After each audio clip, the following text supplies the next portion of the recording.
मोदी साहब ने देख लें कि यहाँ पे जयशंकर साहब ने अमेरिका आना था, मोदी साहब का भी कंफर्म नहीं है, लेकिन उन्होंने बेस बना दी है एससीओ में जाके, जब पुतिन को उन्होंने कहा है कि ये सदी अब जंगों वाली नहीं है। इसको कहते हैं मौके की मुनासबत से बात करना। हमारे ये जो बच्चे हैं, इनको बच्चे ये नाबलद बच्चे हैं, इनको तो कोई अकल नहीं है ना इधर के रहे ना उधर के रहे, हाथ आसमान पे लगे ना पांव जमीन पे आए, ऊपर से सैलाब आ गया। कि एक बंदा जो खुद को बैगर कहे पाकिस्तान के अंदर बैठकर, जो कहे कि मैं अगर किसी को फोन करता हूं तो वो ये समझता है कि पैसे मांगेगा, उसकी ऐसे इतनी रिस्पेक्ट कैसे होगी? आपके पास इस वक्त ना काफी चावल है, ना कॉटन है, ना वीट है, ना कुछ है, और इन्फ्लेशन 45% है। जो बच्चे हैं, इनको बच्चे ये नाबलद बच्चे हैं, इनको तो कोई अकल नहीं है ना।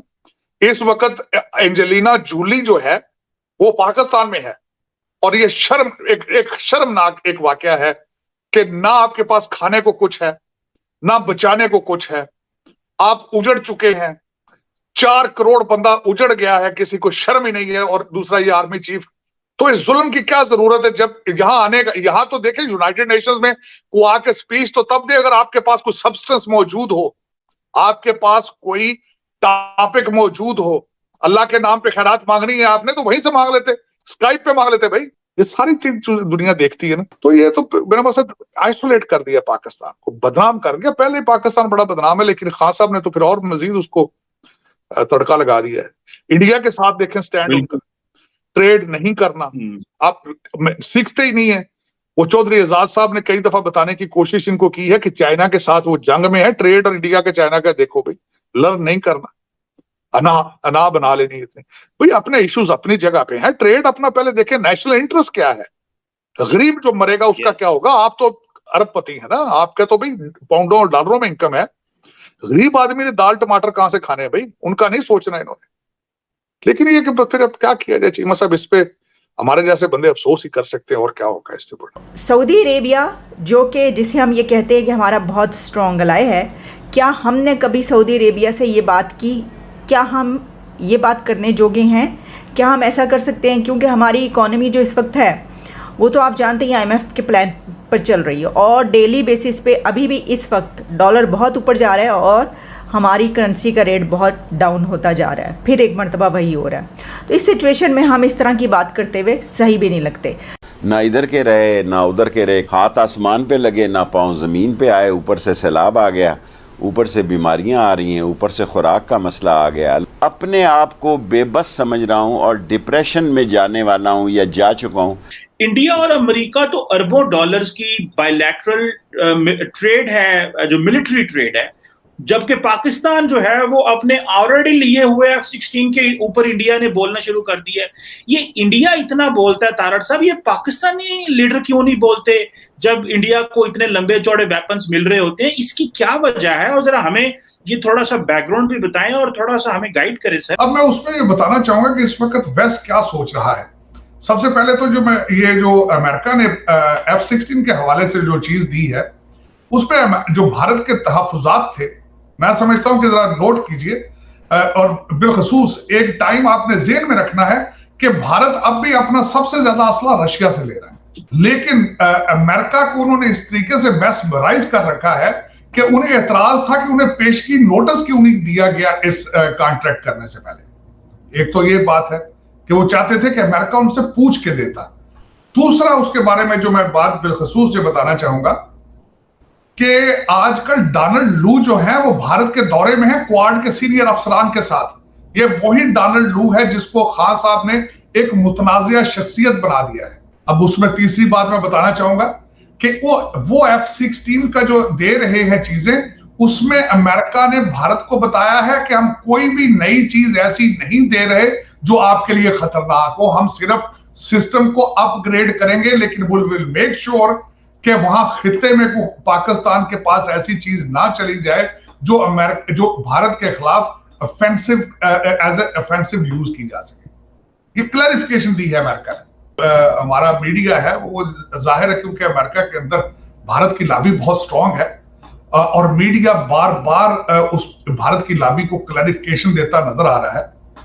तो उन्होंने कई चीजें क्लैरिफाई करके उन्होंने मीडिया ने लिखी है कि F-16 जो है वो तो आपके लिए खतरा है ही नहीं, आप क्यों इतना चीख रहे हैं भाई?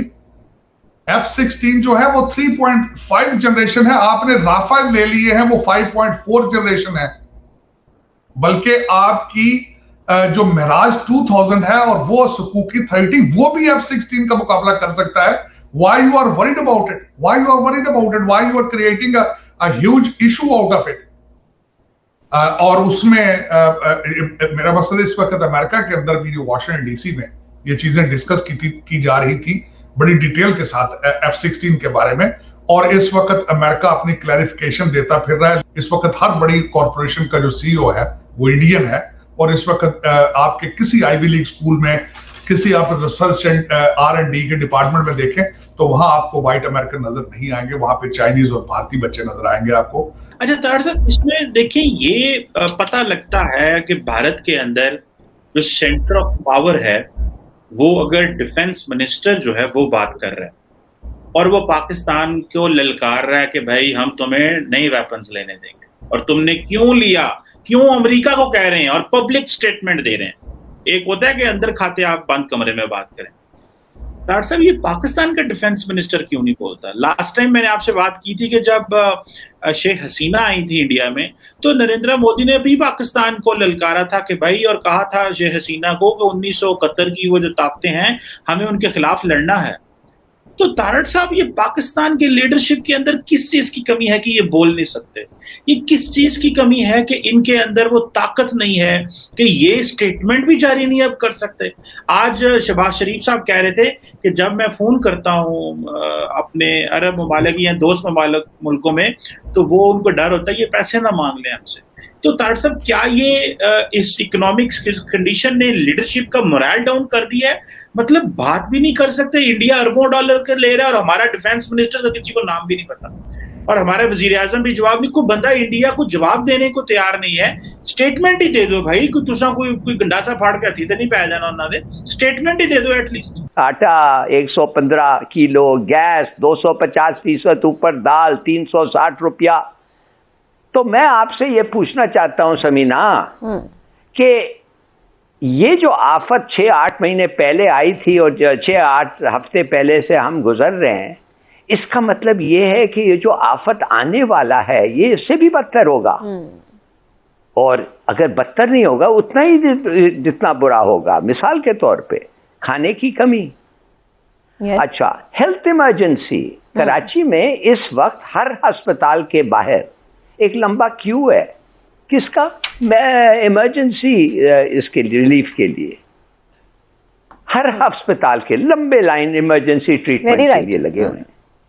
और आप देख रहे हैं कि अनएम्प्लॉयमेंट क्या है और मर्डर, माने वो कत्ल और रॉबरी, और उसका क्या हुआ है। तो मैं ये समझता हूँ समीना कि ये जो गुजरे हैं और जो अब वक्त आने वाला है इसके लिए क्या होगा, मैं समझ नहीं आ रही है मुझे। क्या ये हमारा बिल्कुल टर्म खत्म हो जाए? हम इस वक्त $20 बिलियन डेफिसिट में हैं हर महीना।